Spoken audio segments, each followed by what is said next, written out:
The senator from Oregon. Mr. President, the deeply misguided vote to move forward on Brett Kavanaugh's nomination has taken this Senate one step closer to a moment that will cause enormous pain for millions of Americans, particularly women and survivors of assault. Now, some may say that the Senate is rolling back the clock on women in America by confirming Brett Kavanaugh. After seeing what's happened to the women who've spoken out and talking to women in Oregon, I question how much the clock ever ticked forward. Indeed, this process has shone a spotlight on the double standard that women across this country face, just so that they will be believed. On the other hand, Dr. Ford never wanted any of this. The way she has been treated by Republicans in this Senate and the President of the United States is inexcusable. In one of the most unpresidential speeches I've ever seen or heard, the President belittled a survivor in front of a crowd of thousands. Mr. President, Dr. Ford came to us as a citizen who was doing her civic duty to provide the Senate with crucial information about a nominee before us. She called the front desk of her congressperson.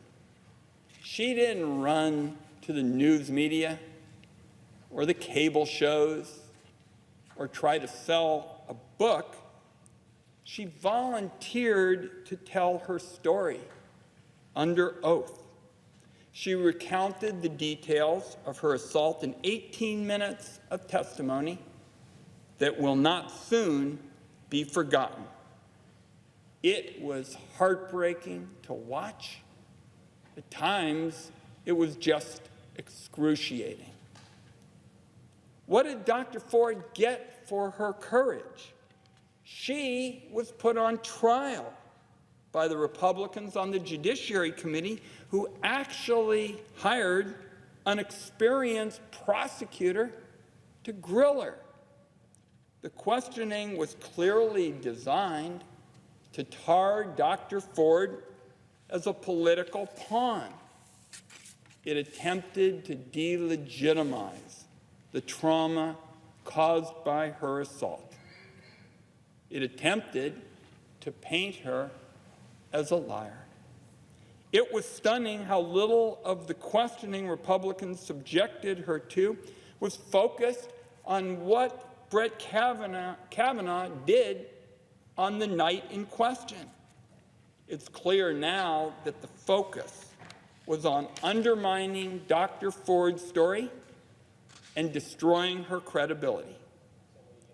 But Dr. Ford's credibility held up. I've said I can't imagine a more credible witness, nor can I imagine how difficult it must have been for her to relive that experience and maintain such extraordinary composure. What she did, took unknowable strength. Her testimony, delivered under what amounted to prosecution, was unforgettable. She is trained in psychology. She was even forced to act as the expert witness in her own trial, diagnosing the lifelong effects of her own trauma. She explained to the committee how memories of traumatic events implant themselves on the brain. At one point, she described what she remembered most about the assault by Mr. Kavanaugh and Mark Judge.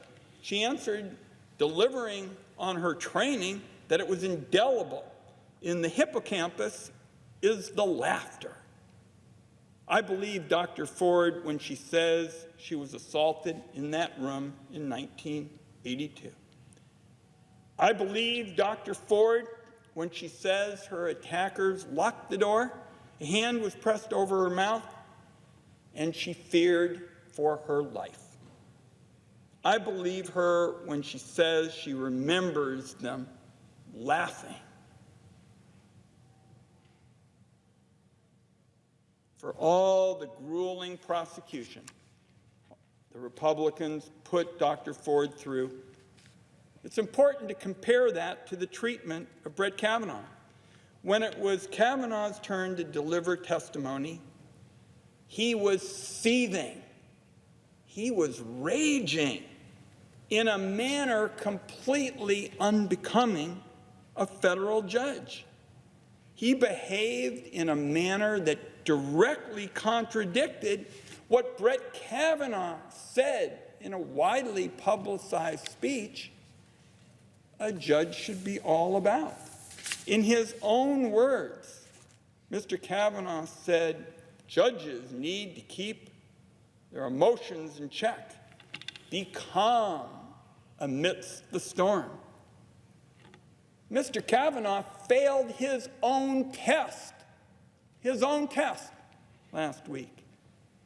He offered the most partisan testimony I can recall when he talked about the Clintons and said, what goes around comes around. Imagine if a female nominee had snapped at a male senator about his drinking habits. The President of the Senate is an experienced judge, prosecutor. I'm telling you, if a female nominee had done that, game over right there. Right there. And there again, you have the double standard. When a few questions posed by the Republican prosecutor actually got to relevant questions, the majority side of the committee told her to just take off. For that to be the only hearing on these allegations, I think is just plain disgraceful. The committee should not have moved on to the vote. The allegations brought forward demanded a robust investigation. Yet the Senate has ended up light years away from that. What kind of investigation looks to settle matters and doesn't interview the accuser and the accused? That just doesn't pass the smell test. This is not about tarnishing Brett Kavanaugh's reputation or digging up salacious details of his high school days. The accusations against Mr. Kavanaugh and the possibility of perjury, both of which he denies, relate directly to his binge drinking and sexual behavior. That's why the FBI background check should have been a robust inquiry into those matters. It's clear now that didn't happen. You ask yourself, why not? It's hard to find an explanation other than the investigation was handcuffed to predetermine the outcome. Dr. Ford has said publicly the FBI didn't talk to her. They didn't look at the therapy notes she offered to turn over. They didn't talk to Mr. Kavanaugh. They didn't talk to the dozens of individuals Deborah Ramirez said could potentially corroborate her story. They closed the investigation a full day ahead of the arbitrary deadline, and it's not clear why. Based on that, in my view, this investigation was a whitewash. It was not legitimate. It was the product of intense political meddling, in my view, by the Trump administration. That means if Brett Kavanaugh's nomination is confirmed, there are going to be questions about his legitimacy looming large for years to come. Mr. President, I believe Dr. Ford. I heard you discussing this morning on television. I respectfully would say, I know you don't share my view, but I felt that Brett Kavanaugh's behavior before the Senate last week ought to be disqualifying on its own. And if you compare what he said last week to what he wrote, ought to be the requirements for how a judge behaves. There is a very large gap between what Brett Kavanaugh said ought to be expected of a judge's behavior and what we saw last week when he testified. From the time his nomination was announced, Kavanaugh portrayed himself as a trustworthy individual who had the kind of level-headed temperament Americans expect and deserve from members of the judiciary. My view was that appearance last week before the committee my colleague serves on was a textbook case of raw partisanship. In his afternoon testimony last week, Brett Kavanaugh was disdainful and sarcastic of the Democratic senators who questioned him. Brett Kavanaugh responded to what he considered unsubstantiated allegations by making truly unsubstantiated allegations of his own. Without any evidence, he declared the credible accusations that had been brought forward a calculated and orchestrated political hit by the Democrats. He pushed these baseless, conspiratorial comments about how this was all just revenge for the Clintons. And in a tone that just struck me as dripping with menace, he just said, what goes around comes around. And if you look last week at how he presented himself to the President of the Senate's committee, I think you got to ask yourself, how can anybody expect that Brett Kavanaugh would offer a fair hearing in a politically charged case? So my conclusion, based on what I've described, is pretty simple. You just do not get to behave the way Brett Kavanaugh behaved last week and get to serve on the United States Supreme Court. Finally, Mr. President, my concerns go further than the temper tantrum we saw last week. There is hard evidence that shows that Brett Kavanaugh lied repeatedly and on a variety of subjects. For example, just yesterday, there was new evidence in scores of emails that the nominee lied about his involvement in government wiretapping programs. Now, the President of the Senate has been very gracious over the years in talking to me about these issues. He knows I care deeply as a member of the Senate Intelligence Committee about government wiretapping programs. I'm here this afternoon to say I'm not alone. Millions of Americans care about this issue. As I've said in my conversations with the President of the Senate, security and liberty aren't mutually exclusive. You can have both. But what these emails, scores of them yesterday, prove is that there is new evidence that Brett Kavanaugh did not tell the truth about his involvement in government wiretapping programs. There's hard evidence that showed he lied about using stolen documents, hard evidence that showed he lied about his involvement in the confirmation process of certain Bush nominees, hard evidence about the statements made by the other individuals who were present at the party where Dr. Ford was assaulted, hard evidence the nominee lied about when he learned of the second set of allegations made against him. Nominee even lied about small stuff, when you can't trust somebody to tell the truth, they don't belong on the Supreme Court. Now, it's important, before I wrap this up, Mr. President, take a hard look at what's happened to the court over the last few years. In 2016, Senate Republicans blocked a mainstream nominee to the court, an individual who many Republicans had praised extensively in the past. They held the Supreme Court seat open for nearly a year until a Republican president picked someone to their liking. In 2018, the Trump White House interfered with the vetting of a second nominee, hiding key information from the Senate and the American people.